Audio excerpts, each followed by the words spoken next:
என்னண்ணே இந்த மாதிரி பண்ணிட்டீங்க? உங்ககிட்ட இருந்து இதை நாங்க எதிர்பார்க்கவே இல்லைண்ணே. பாவண்ணே சொக்கண்ணே, பொண்ணு கல்யாணத்துக்கு செட்டியாட்ட பணம் கேட்கலான்னு இருந்தாரு. என்னடா 2 பேரும் என்ன குத்தம் சொல்றதுக்காகவே கிளம்பி வந்துட்டீல? என்ன தெரியாம தான் கேட்கனேன். எல்லாரும் என்னையே குறை சொல்றீங்களே. கட்டின பொண்டாட்டில இருந்து கூட பிறந்த அண்ணன் தங்கச்சி கோபி மகா வரைக்கும் இப்ப நீங்க 2 பேரும் என்ன குறை சொல்ல கிளம்பி வந்துட்டீங்க. அப்படின்னா என்ன? என்னை சுத்தி இருக்கவங்க எல்லாம் சரியா இருக்காங்க, நான் மட்டும்தான் தப்பா நடந்துக்கிறேன்னா? நீ இல்லாம என்னால வாசிக்கவே முடியாதுன்னு சொன்னாரா அண்ணன்? இப்ப நான் இல்லாம வாசிச்சார்ல அண்ணே. மற்ற விஷயங்கள்ல எப்படியோ, ஆனா இன்னைக்கு இந்த விஷயத்துல நீங்க பண்ணது தப்பு தான். அவர் பாவம் பொண்ணுக்கு கல்யாணம் வச்சிருக்காரு. அவர் நிலைமை உங்களுக்கு நல்லாவே தெரியும். கோயில்ல வாசிச்சுட்டு செட்டியார்ட்ட பணம் கேட்கலான்னு இருந்தாரு. இந்த சமயம் பார்த்து நீங்க கூட வந்து வாசிக்க மாட்டேன்ட்டீங்களே, அவர் மனசு எவ்வளவு வேதனைப்படும். வாசிக்கிறதுக்கு செட்டியார்ட்ட பணம் கேட்கறதுக்கு என்னடா சம்பந்தம் இருக்கு? இப்படி நான் கூட வந்து வாசிச்சாதான் செட்டியார் பணம் கொடுப்பாரா? இத்தனை வருஷமா கோயில்ல வாசிச்சுட்டு இருக்காருல்ல, இவர் கேட்ட செட்டியார் பணம் தர மாட்டேன்னு சொல்லுவாரா? நீங்க இப்படி நினைக்கிறீங்க, ஆனா உங்க அண்ணன் எந்த ஒரு விஷயத்திலையும் யார் மனசு சங்கடப்படக்கூடாதுன்னு நினைக்கிறாரு.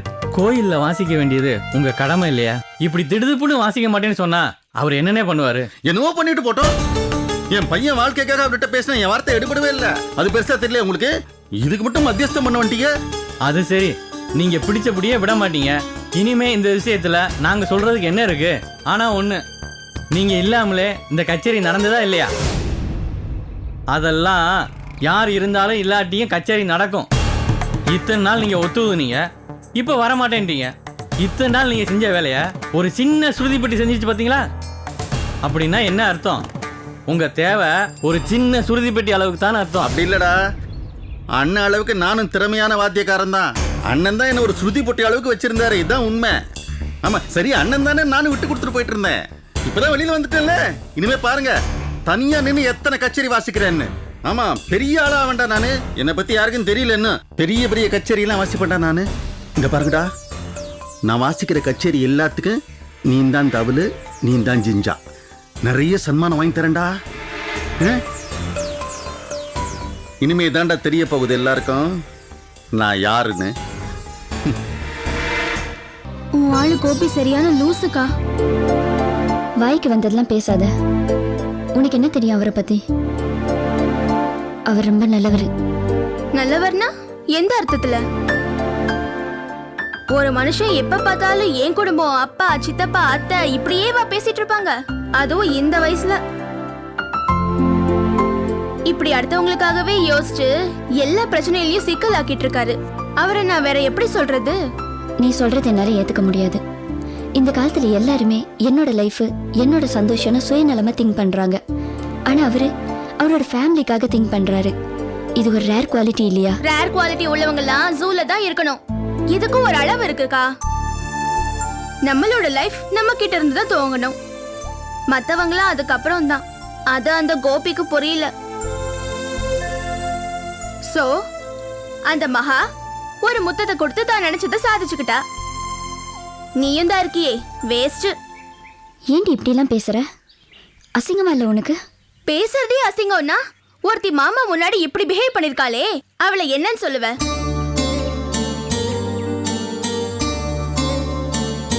அவளை பத்தி நான் சொல்றதுக்கு என்ன இருக்கு? அவ அந்த அளவுக்கு சீரியஸா இருக்கா. அவ எவ்வளவு வேணாலும் சீரியஸா இருந்துட்டு போட்டும்க்கா. இந்த பிரச்சனையில கோபி என்ன நினைக்கிறாருங்கிறது தான் முக்கியம். மகா அவரை வெறித்தனமா லவ் பண்றா. ஆனா கோபிக்கு அவ மேல துளி கூட லவ் இல்ல. கோபிக்கு அவ மேல ஒரு சின்ன அளவுக்கு ஈடுபாடு இருந்தா கூட பாண்டிக்காக அவர் போய் அவகிட்ட பேசிருக்க மாட்டாரு. கொஞ்சம் கூட இஷ்டமே இல்லாம அந்த பொண்ணு, அவங்க அம்மா, கோபியோட அப்பா இப்படி எல்லாருமே சேர்ந்து கோபிக்கு விருப்பமே இல்லாத ஒரு விஷயத்துக்காக அவரை ஃபோர்ஸ் பண்றாங்க. அவரும் குடும்பம் சென்டிமெண்ட்னு அதுக்கு தலையாடுறாரு. நீ சொல்றது கரெக்ட் தான். அவர் அரை மனசாதான் இதுக்கு ஒத்துக்கிறாருன்னு எனக்கு தெரியும். நல்லா யோசிச்சு பாரு.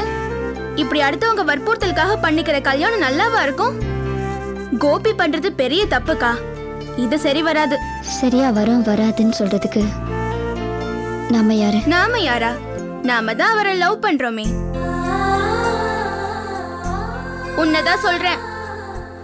இங்க பாருக்கா, நீயும் சரி கோபியும் சரி ஓப்பனா இருந்துக்கிட்டீங்கன்னா பிரச்சனையே இல்ல. கோபி தன்னோட வீட்ல நான் மலர்தான் லவ் பண்றேன், அவளதான் கட்டிக்குவேன் அப்படின்னு ஸ்ட்ராங்கா சொல்லிட்டாருன்னா பிரச்சனையே சால்வ் ஆயிடும்க்கா. மகா தன்னால ஒதுங்கிடுவா. அப்படி ஒரு சூழ்நிலையில மகாவுக்கும் பாண்டிக்கும் கூட கல்யாணம் நடக்கலாம். இப்படி நடக்க சான்ஸ் இருக்குக்கா. நீ சொல்றதெல்லாம் அவ்வளவு ஈஸியா நடக்கிற விஷயம் இல்ல, ரொம்ப கஷ்டம். இத பாரு, நான் திரும்ப திரும்ப ரெண்டு விஷயம் தான் சொல்வேன். ஒண்ணு, தனக்கு விருப்பமே இல்லாத கல்யாணத்தை கோபி பண்ணிக்கிறது தப்பு. 2, இந்த பிரச்சனையில உன்னை பொறுத்த வரைக்கும் நீ அந்த மகாவை பத்தியோ இல்ல கோபியோட குடும்பத்தை பத்தியோ யோசிக்கவே கூடாது. நீ என்ன நினைக்கிற, கோபி என்ன நினைக்கிறாரு, அதுதான் முக்கியம். நல்ல யோசி. 2 பேரும் தேவையில்லாம மனசு குழப்பிக்காதீங்க. இந்தங்க அப்பதா. எனக்கு வேண்டாம். அத்தை. இல்லம்மா, எனக்கு வேண்டாம். இந்தங்க. இந்தா. ஆஹா, காப்பி போட்டது மகேஸ்வரியா? பிரமாதம். என்னது பச்சை தண்ணியாட்ட இருக்கு பிரமாதங்கிற? அத்தை மக போட்டான்னு அப்படியே கிறங்கிடுறிய. பச்சை தண்ணியாட்ட இருக்கிற காப்பியை போய் பிரமாதங்கிற? நான் காப்பி போட்டேன்னா அப்படியே ஊரே மணக்கும். குடிச்சு பார்த்தால ருசி தெரியும். இப்படி பேசின எப்படி? கொஞ்சமாவது வாசம் வருதாடி? பார்த்தாலே தெரியுதா பச்சை தண்ணின்னுட்டு. பெருசா மகளுக்கு வக்காலத்து வாங்கிட்டு வரியா? பொட்ட பிள்ளைக்கு பூ கட்டுறதுக்கும் போன் பேசுறதுக்கு மட்டும் கத்து கொடுத்தா பத்தாதுரி, அடுப்படி வேலையும் கத்து கொடுக்கணுமாக்கும். ஏமா, புரிஞ்சதுல? நான் எவ்வளவு வருத்தத்தோட இங்க வந்து உட்கார்ந்துட்டு இருக்கேன். இப்போ உனக்கு காபி ரொம்ப முக்கியமா போச்சா? ஏன் தேவையில்லாத பேச்செல்லாம் பேசிட்டு இருக்க? ஏன் அம்மாச்சி, அம்மாவே ஃபீலிங்ஸ்ல இருக்கு. சின்ன மாமாவும் பெரிய மாமாவும் சண்டை போட்டாங்கன்னு இந்த நேரத்துல போய் காப்பி மணக்கலாம்னு சொல்லிக்கிட்டு இருக்கிய. உனக்கு என்ன வாசமான காப்பி தானே வேணும்? நானும் ராவணியும் காப்பி போட்டு தரேன். ஏ ராவணி வாபுல. டேய்.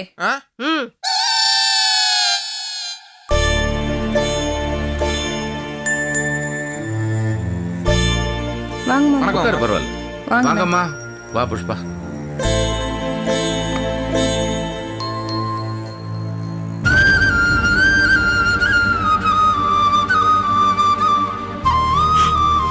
ஏன்னு இந்த மாதிரி எல்லாம் நடக்குது? உங்களையும் அண்ணனையும் ராமர் லட்சுமணர் மாதிரின்னு ஊரெல்லாம் பேசிக்குவாங்களே, யாரு கண்டுபட்டுச்சோ தெரியல, இப்படி எல்லாம் நடக்குது. தெரியலம்மா, தெரியல. ஏன் இப்படி மயில் நடந்துக்கிட்டான்னு யோசிச்சு என் மூளை குழம்புது. படுத்த தூக்கம் வர மாட்டேங்குது. உங்களை பத்தி யாராவது தப்பா பேசினாங்கன்னா பேசினவங்கள உண்டு இல்லைன்னு பண்ணிடுவாரு. ஆனா அப்படிப்பட்ட அவரே உங்களை பத்தி தப்பா பேசுறாருன்னா நானும் அதை நினைச்சு அழுதுட்டே இருக்கேன்னு. நல்லவம்மா, அவன் பாசக்காரன். ஆனா ஒண்ணு, உணர்ச்சி வசப்பட்டான்னு வச்சுக்க, புத்தி பேதலிச்சு ஏதோ பேசிடுவான். அதெல்லாம் சரின்னு. ஆனா அவர் உங்ககிட்ட ரொம்ப பாசமா மரியாதையா தானே இருந்தாரு. அவரால் எப்படி இந்த மாதிரி எல்லாம் நடந்துக்க முடியுது? புஷ்பா, அண்ணன் தம்பிங்கெல்லாம் ஒரு குடும்பத்துல 20-25 வருஷம் ஒன்னா இருப்பாங்க. அப்புறம் வேலை கிடைச்சு கல்யாணம் காட்சியெல்லாம் நடந்துச்சுன்னா அவங்க குடும்பத்தை கவனிக்க ஆரம்பிச்சிருவாங்க, பிரிஞ்சிருவானுங்க. சில குடும்பங்கள்ல சொத்துக்காக அடிச்சுக்கிட்டு பிரிவானுங்க. நாங்க தான் அன்னியில இருந்து இன்னி வரை ஒத்துமையா ஒன்னா இருக்கோம்.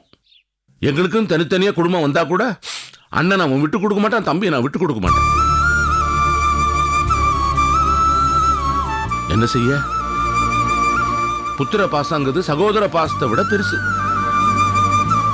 அதனால்தான் பாண்டியோட ஆசையை காட்டிலும் நான் சொல்ற நியாயம் அவனுக்கு பெருசா தெரியல. இதுல எனக்கு தானே ரொம்ப தர்ம சங்கடமா இருக்கு. ஆரம்பத்துல இருந்து நம்ம 2 வீட்டுல ஏதாவது ஒரு வீட்டுக்கு தான் மகா மருமகளா வரணும்னு நான் சொல்லிக்கிட்டே இருந்தேன். ஆனா இவ மனசுல இப்படி ஒரு ஆசை இருந்திருக்கு. வாழ போற இவ விருப்பம் முக்கியம் இல்லையா? அதை ஏன் சின்ன புரிஞ்சுக்கவே மாட்டேங்கிறாரு? அதான் சொன்னேனே, கண்மூடித்தனமான பாசம் அது. பாசம் இருக்க வேண்டியது. இப்ப என்ன கோபி மேல நாங்க பாசம் வைக்கலையா? அவனுக்கு கண்மூடித்தனமான பாசம் புள்ள மேல. அந்த பாசம் தான் அந்த புள்ளைய படிக்க விடல, அவனை ஒரு வேலைக்கு போக விடல. இப்ப தப்பான ஆசைக்கு தோண போய் எல்லாரையும் பகைச்சிட்டு இருக்கான், அவ்வளவுதான். வணக்கம். வாங்க வாங்க வாங்க வாங்க உட்காரு. இருக்கட்டும், பரவாயில்ல, நானே போட்டுக்கிறேன். எல்லாரும் நல்லா இருக்கீங்களா? நல்லா இருக்குங்க. என்ன மகேஷ், எப்படி இருக்க? நல்லா இருக்கேங்க. மகேஷ், காப்பி கொண்டு வாமா. சரிம்மா. குடும்பத்துல எல்லாரும் நல்லா இருக்காங்க? எல்லாரும் நல்லா இருக்காங்க. எல்லாரும் இருக்கும்போது வந்திருக்கேன், சந்தோஷமா இருக்கு. இந்தாங்க. பரவாயில்லையே, இப்பயே அண்ணனுக்கு காப்பி கொடுக்க ஆரம்பிச்சிட்ட. மகேஸ்வரி, எங்க வீட்டுக்கு வந்ததுக்கு அப்புறம் இதே மாதிரி நல்ல காஃபியா போட்டு தரணும், என்ன? ஐய, என்னடா இந்த காப்பி போய் நல்லா இருக்குங்கிறாங்க. அப்படின்னா இவங்க காப்பியே குடிச்சிருக்க மாட்டாங்க. இல்லைன்னா இந்த மாதிரி கழனி தண்ணியை தான் குடிச்சிருப்பாங்க. இந்த ஆளை போய் பெருசா பேசிட்டு இருக்கேன் மச்சி. நாங்க கல்யாண வேலையெல்லாம் தொடங்கிட்டோம். நாங்களும் கல்யாண வேலையெல்லாம் ஆரம்பிச்சிட்டோங்க. நாளை கழிச்சு தட்டு மாத்திரலாம். சரி சரி. நாங்க ஒரு 8 பேர் வருவோம். தட்டை மாத்திட்டு கையோட போய் முகூர்த்தப்பட்டு எடுத்துட்டு வந்துருவோம். அதான் இந்த விஷயத்த சொல்லிட்டு அப்படியே பத்திரிகை வாங்கிட்டு போலான்னு தான் வந்தேன். பத்திரிகை எல்லாம் ரெடி ஆச்சு. மா ராகினி போய் பத்திரிகை எடுத்துட்டு வாங்க. ம் சரிப்பா, இது பிடி.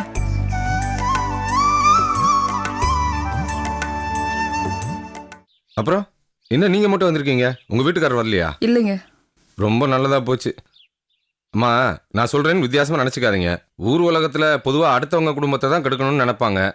ஆனா சொந்த மச்சின குடும்பத்தையே கெடுக்கணும்னு நினைக்கிற ஒரே ஆளு உலகத்திலே உங்க புருஷன் தான்மா. ஹலோ அங்கிள், இந்த வேர்ல்டில் மை டாடி யாருமே புரிஞ்சுக்கல. அவர் எவ்வளோ பெரிய ஜீனியஸ் தெரியுமா? பிறவி மேதங்க. ஆமா ஆமா, உன்னே பார்த்தாலே தெரியுதுல்ல. ஏங்க உங்க வீட்டுக்காரரு மன்னிப்பு கேட்கிறேன்னு வந்துட்டு எவ்வளவு அபாண்டமா ஒரு பொய் சொல்லிட்டாரு தெரியுமா? அவரோட நல்ல நேரம் அன்னைக்கு எனக்கு கோவம் வரல. எனக்கு மட்டும் கோவம் வந்துருந்துச்சு, பெரிய சிக்கலாயிருக்கும். விடுங்க, அதெல்லாம் எதுக்கு இப்ப? ஆமா ஆமா, மருந்து குடிக்கும் போது குரங்க போய் எதுக்கு நினைக்கணும். அப்புறம் பட்டு சேலை எடுக்கிறதுக்கு உங்க தம்பியை குடும்பத்தோட வர சொல்லுங்க. ஆமா, எங்க அவரு?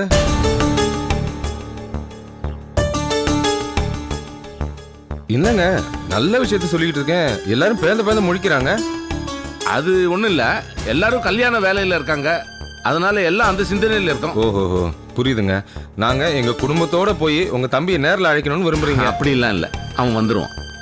அப்ப சரி சரிங்க, நான் வந்து உங்க தம்பியை குடும்பத்தோட வர சொன்னேன்னு சொல்லிடுங்க. சொல்லிடுறேன். அப்பா கொடுங்க. அப்ப நான் வரேங்க. ரொம்ப சந்தோஷம். ஆ சரி.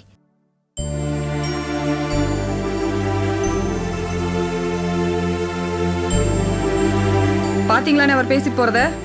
இன்னும் என் புருஷனால என்னென்ன கஷ்டத்தை எல்லாம் அனுபவிக்க போறனோ தெரியல. விடுமா, விதியே நினைச்சிட்டு விடு, அவ்வளவுதான். அவர் சொல்லிட்டு போறாரு, தம்பி அவசியம் வர சொல்லுங்க. என்ன செய்ய போறேன்? ஆரம்பத்துல இருந்தே இந்த கல்யாண விஷயமா எல்லா வேலைகளும் பார்த்தது மயில் தான். ஏன் திருப்பலானிக்கு போய் முதல்ல மாப்பிள்ளையை பார்த்துட்டு வந்து அழகா இருக்காருன்னு சொன்னதும் அவன் தான். அவன் இல்லாம மேற்கொண்டு காரியங்களை எப்படி செய்ய போறேன்னு எனக்கு புரியல. எல்லா பிரச்சனையும் எங்களால தானே. நானே சின்ன வீட்டுக்கு போய் அவரை சமாதானப்படுத்துறேன். ஏய் மகா, வாடி, சின்ன மாமா வீட்டுக்கு போயிட்டு வந்துடலாம். நான்லாம் வரல. ஏன் வரலைங்கிற? எனக்கு வர பிடிக்கல. மயில் மாமா எனக்கு நேரவே எனக்கு கோபி அத்தனை படி எவ்வளவு அடி அடிச்சாரு. எனக்கு மயில் மாமாவையும் பிடிக்கல, பாண்டியத்தனையும் பிடிக்கல. சரி, அவளை வற்புறுத்தாத விடு. மீனாட்சி, நீ போயிட்டு வா. நானா? ஆமாம்மா, நாளை மறுநாள் தட்டு மாத்துறோம், மகேஸ்வரிக்கு முகூர்த்த புடவை எடுக்கிறோம். அதனால அவசியம் நீங்க வரணும். இதெல்லாம் பொம்பளை விஷயமா, நீ போய் கூப்பிட்டா தான் அழகா இருக்கும். போயிட்டு வந்துரு. ஆமா ஆமா, அப்படின்னா நானும் வரேன். நீ எதுக்குமா அலையற? ஏப்பா, அப்படின்னா என் சின்ன மகன் வீட்டுக்கு நான் போக கூடாதா? போம்மா, அவசியம் போயிட்டு வாமா. வாங்க வாங்க போலாம். வரேன் மாமா.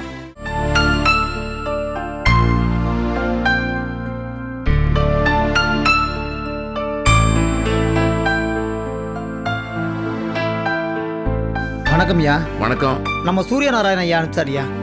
ஆஹா, ஐயாவோட டிரான்ஸ்போர்ட் கம்பெனியில் மேனேஜர் இருக்கு ஐயா. உங்களை பார்த்து வர சொன்னாருங்க ஐயா. பெரிய இடத்துல இருந்தா வரீங்க, என்ன சமாச்சாரம்? ஐயா, புதுசா ஒரு டிரான்ஸ்போர்ட் கம்பெனி ஆரம்பிச்சிருக்காங்க. அந்த ஆரம்ப விழாவை ரொம்ப கிராண்டா பண்ணணும்னு ஆசைப்படுறாங்க. அதில் நாதஸ்வர கச்சேரி ஏற்பாடு பண்ணியிருக்கு.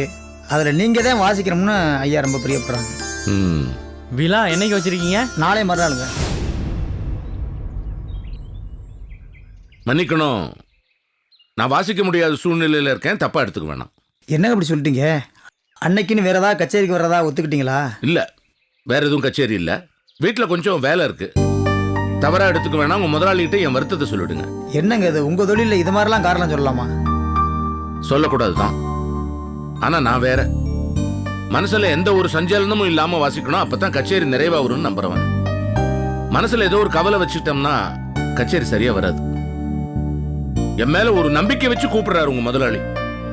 கச்சேரி கிடைச்சிருச்சுன்னு ஏதோ ஒண்ணு ஊதிட்டு ஒப்புக்கு கடனேன்னு காசு வாங்கிட்டு வரதுல எனக்கு விருப்பம் இல்லை. அதனால தான் என்னால வாசிக்க முடியலன்னு சொல்றேன், தவறா எடுத்துக்க வேணாம். சரிங்க, உங்க இஷ்டம். அப்ப நான் கிளம்புறேன். நல்லதுங்க, கிளம்புவோமா? அண்ணே, நல்ல வாய்ப்புண்ணே. இதை போய் வேணான்னு சொல்லிட்டீங்களே. எனக்கு இருக்கிற மன அழுத்தத்துல என்னால வாசிக்க முடியலப்பா, என் தம்பி இல்லாம. விடுங்க. என்னண்ணே இது? அப்ப இனிமே கச்சேரியை நீங்க வாசிக்க மாட்டீங்களா? அண்ணே, பெரிய இடண்ணே, ஒரு 2-3 மணி நேரம் வாசிச்சு பெரிய அமௌண்ட்டை வாங்கியிருக்கலாண்ணே. இப்படி வேணான்னு சொல்லிட்டீங்களே. அண்ணே, எங்களுக்காக இதை சொல்லலண்ணே. பொண்ணுக்கு கல்யாணம் வச்சிருக்கீங்க, நிறைய பணம் தேவைப்படுது. இந்த நேரத்தில் இதை வேண்டான்னு சொல்லிட்டீங்களே. ஒன்னு புரிஞ்சுக்க மாட்டேங்கிறீங்க. நான் இத்தனை வருஷமா பக்கத்துல உயிருள்ள ஜீவனா என் தம்பியை உட்கார வச்சு பார்த்து பார்த்து பார்த்து ஒரு பொட்டியை பார்த்து என்னால் நாதஸ்வரம் வாசிக்க முடியலையா? அது மட்டும் இல்லப்பா, இப்ப நான் தனியா வாசிக்க தொடங்கினேன்னு வச்சுக்க, பாக்குறவங்க என்ன சொல்லுவாங்க? அண்ணனுக்கு தம்பிக்கு விரோதம் வந்துருச்சு, 2 பேரும் அடிச்சுக்க ஆரம்பிச்சிட்டாங்க. இதுவே என்ன ஆகும்? அதுவே நாங்க நிரந்தரமா பிரியறதுக்கு ஒரு வாய்ப்பா அமைஞ்சிருமோன்னு பயமா இருக்கு எனக்கு. அப்போ இனிமே கச்சேரியே வாசிக்காம வீட்லயே உட்காந்துக்க முடியுமா? வாசிக்கிறதானே நம்ம பொழப்பு. மனசுல இருக்கிற பாரத்தை நான் ஆண்டவன் காலடியில வச்சிருக்கேன்ப்பா. நல்ல முடிவு கிடைக்கும்னு நினைக்கிறேன். திரும்ப பழைய மாதிரி எல்லாம் நல்லபடியா ஆகும். இப்போதைக்கு என்னால அது மட்டும் தான் சொல்ல முடியும். வாங்க.